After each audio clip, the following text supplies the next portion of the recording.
寄ってらっしゃい、見てらっしゃい。闇芝居の時間だ。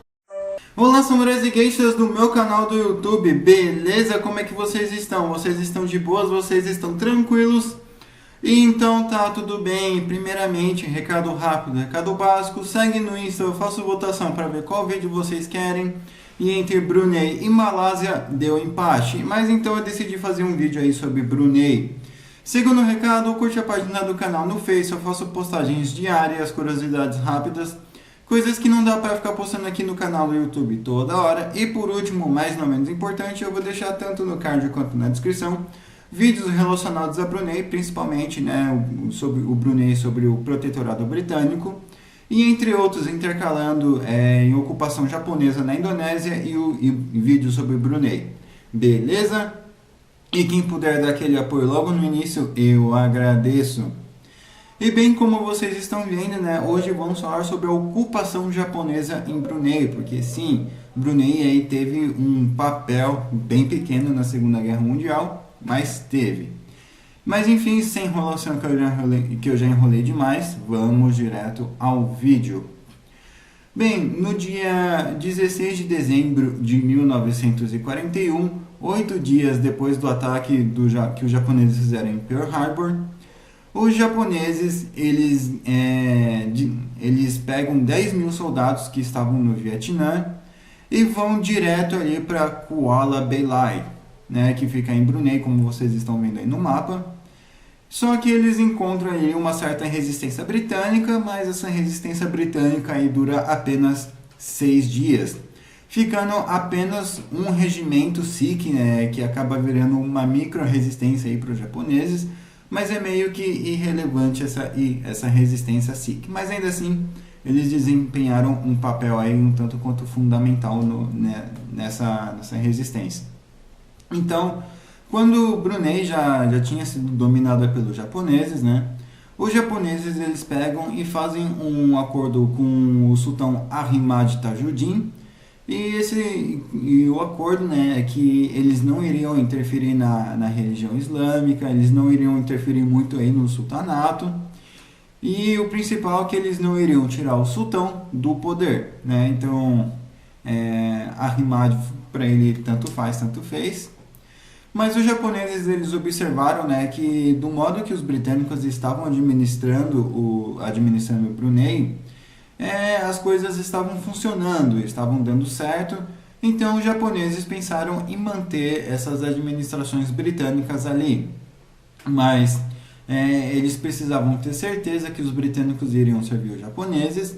Então eles foram ali para o britânico, que era mais próximo ali do sultão, falar para ele que para ele continuar trabalhando ali para os japoneses, que ele não teria nenhum problema com nenhum soldado japonês, com nada, e sem contar que ele ia ficar tranquilão, um belo dinheiro no bolso. Mas esse britânico ele acaba se recusando a trabalhar e ser leal aos japoneses. Então os japoneses pegam ele e mandam ele para um campo de concentração na Malásia. E o secretário desse britânico, que se chamava Ibrahim, ele é convidado pelos japoneses a subir de cargo e substituir o britânico que estava lá, que o nome desse britânico era Edgar alguma coisa que eu não me lembro. Então o Ibrahim ele aceita e ele até que vira uma espécie de colaborador dos japoneses. Ele vai lá e aperta a mão dos japoneses, enfim.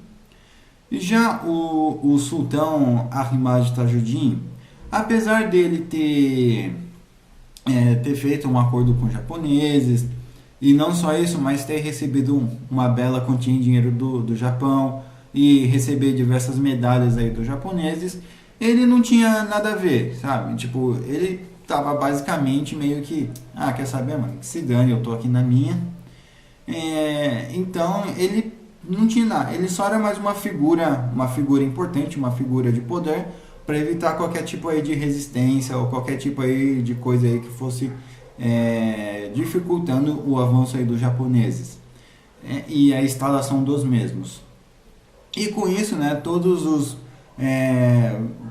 os britânicos que estavam assumindo cargos importantes no país, eles estavam sendo substituídos aí pelos japoneses.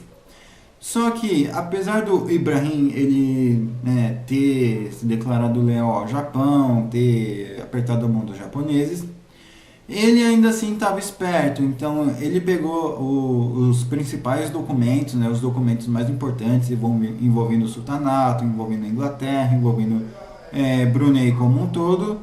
E então ele vai lá e literalmente esconde todos esses aí dos japoneses, né? Até porque os japoneses queriam as coisas mais importantes, queriam os segredos e principalmente o petróleo, os campos de petróleo. Mas não só isso, uma outra pessoa que foi bem importante para o sultanato de Brunei, um cara chamado Pengiran Yusuf, né, perdoa a pronúncia, que em breve farei um vídeo sobre ele. Ele também foi pego ali pelos japoneses, só que ele não foi enviado para nenhum campo de concentração, ele foi enviado ali direto para o Japão para treinar, mais precisamente para Hiroshima. E um caso curioso é que ele ficou até o final da guerra em Hiroshima, a bomba caiu, né? Caiu e ele estava lá, mas ele foi um dos sobreviventes aí de Hiroshima que depois retornou para Brunei. Mas enfim. Então, os Sikhs, né, que estavam lá, e eles estavam até que esperando a ajuda dos britânicos, né, esperando os britânicos voltar, ou para lutar contra os japoneses, ou para resgatar eles. Mas eles viram que os britânicos estavam dando preferência ali para as coisas que estavam acontecendo na Europa, né, afinal, a Inglaterra em si era muito mais importante que as colônias, né, tirando a Índia, na visão dos britânicos. Então, os Sikhs ali, eles estavam sozinhos, eles estavam abandonados. Mas os Sikhs, eles, por mais, né, que eles fossem um regimento e eles não administrassem nenhum campo de petróleo, eles ainda assim tinham, um mapa de onde estavam esses campos de petróleo, porque eles precisavam defender esses campos de petróleo, né? Então os Sikhs, né, eles pegaram e literalmente começaram a cimentar os campos de petróleo, começaram a destruir tudo, justamente para os japoneses não terem, justamente, né, para não ter utilidade aí para os japoneses. E não foi só um ou outro campo de petróleo, os Sikhs eles acabaram sabotando 16 campos petrolíferos aí em Brunei, e eles também acabaram aí destruindo muitos aí dos equipamentos britânicos, caminhões, tanques, tudo que servia aí de utilidade para os japoneses. Os Sikhs estavam lá, estavam destruindo tudo. E já voltando a falar sobre os cargos administrativos e como que o Japão estava lidando com Brunei, a partir daquele momento que o Japão tinha ocupado Brunei e substituído aí grande partes dos administradores britânicos ou malaios que estavam lá por japoneses, eles passaram a passar o japonês nas escolas como o segundo idioma oficial do país, mas que seria, né, o mais importante, apesar de ser o segundo, seria o mais importante. E não só isso, mas os funcionários do governo, né, aqueles que não fossem japoneses, óbvio, tinham que aprender a falar japonês, porque para eles, né, para os funcionários do governo, o idioma japonês era obrigatório. E, né, o tempo vai, o tempo vem. Já em 1943, a moeda local foi alterada. Os japoneses mudaram a moeda de Brunei. Só que no mesmo ano acabou causando uma hiperinflação ali no país, né? Fazendo com que a moeda aí ficasse sem valor no final da guerra. E durante, né, 1944, os aliados, os Estados Unidos e a Austrália, eles estavam bombardeando e afundando diversos navios mercantes que estavam indo para Brunei. E com isso, né, eles estavam basicamente acabando com todos os recursos que Brunei tinha. E como consequência foram fechando os comércios, a moeda hiperflacionada, né, já não estava surtindo mais, não estava mais girando a economia do país. As pessoas, consequentemente, foram ficando sem dinheiro, pobres, com fome, com doenças, e isso aí acabou desencadeando aí muitas mortes, né, civis, não causadas pelos japoneses. Olha só, por incrível que pareça. Algum desses aliados foi julgado? Não, né? Mas, enfim. Então, já em 1944, Novamente, né, os americanos e os australianos, eles começam a fazer diversos bombardeios aí em Brunei, na intenção de acabar com a logística japonesa.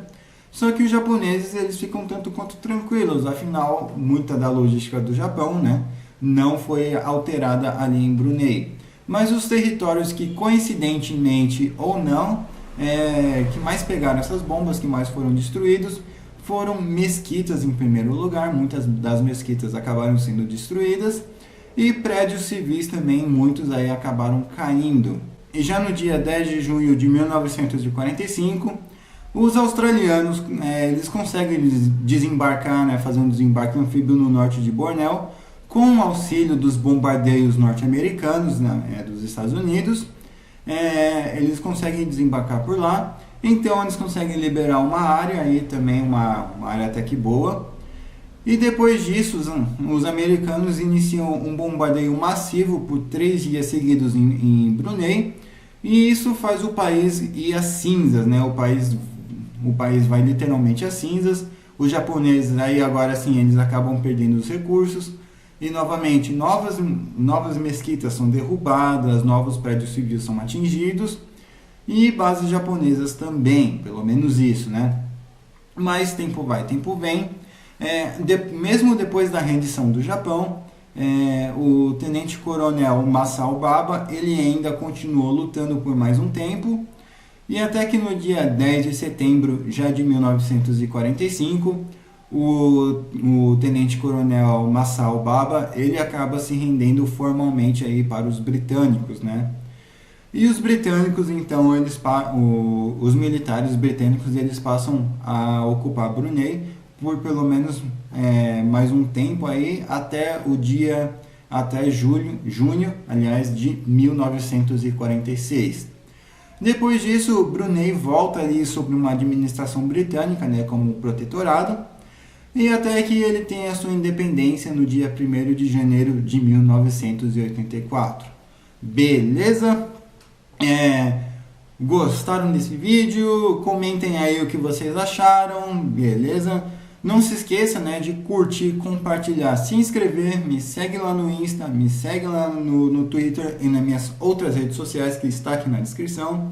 Eu vou deixar tanto no card, né, quanto na descrição os vídeos aí relacionados a Brunei. E não se esqueça, né, de passar esse vídeo para um amigo seu, para uma amiga sua, ou como a pessoa se identifica, fala assim, mano, já parou para pensar que Brunei teve um papel na Segunda Guerra Mundial? Mano, Brunei, o que é isso, Brunei? Uma mistura de Bruna com Neymar, não sei, juntou Bru e ficou... Enfim, o que é isso? Não, Brunei é um sultanato, disso, daquilo. Ah, sério? Daí você vai lá e passa esse vídeo para um amigo seu, para uma amiga sua, com uma pessoa se identifica, beleza? Principalmente se ela gostar de sultanatos, exército japonês ou os Sikhs, tranquilo? Enfim, quem puder dar aquele apoio, eu agradeço, beleza? E não se esquece, né, de curtir, compartilhar, se inscrever. Segue lá no Insta, no canal, curte a página do canal no Face, segue nas minhas outras redes sociais, vídeos do card de descrição. Falou e fui!